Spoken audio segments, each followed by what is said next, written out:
Now let's take a look at the latest coronavirus numbers for Georgia. Nearly 4,100 people are in the hospital for the virus as of yesterday.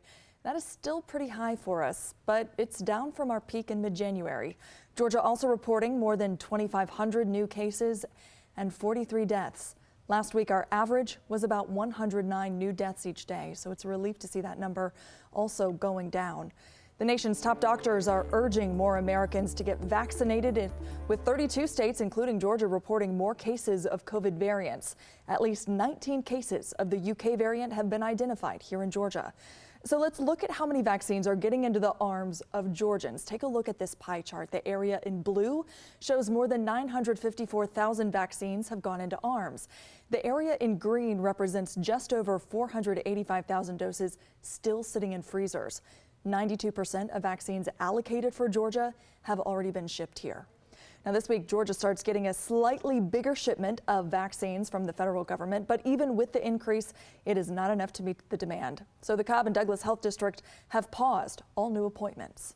Viruses cannot mutate if they don't replicate. The push is on to vaccinate as many people as possible as new, more contagious COVID variants spread across the country. There are at least 19 cases of the B.1.1.7 variant confirmed here in Georgia. That was shown by the Novavax study, which was done in the UK when they had a 90% efficacy, and the dominant variant there was the 1.1.7. People seem to want the shot.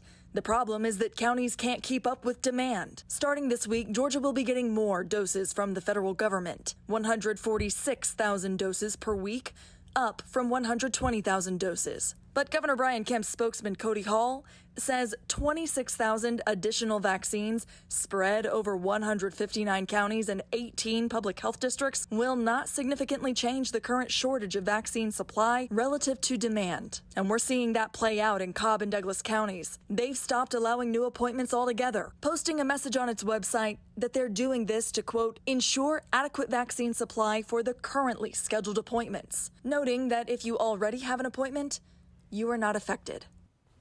Now, other counties are still taking new appointments, but they go fast. And Publix opened more slots across the state this morning. We are still waiting to hear back as to how fast they went. If you need more information about testing sites or vaccine appointments, you can text the word vaccines to 404-885-7600. Again, that word is vaccines. Make sure you add the S at the end. We will send a link directly to your phone. Again, the number to text 404-885-7600.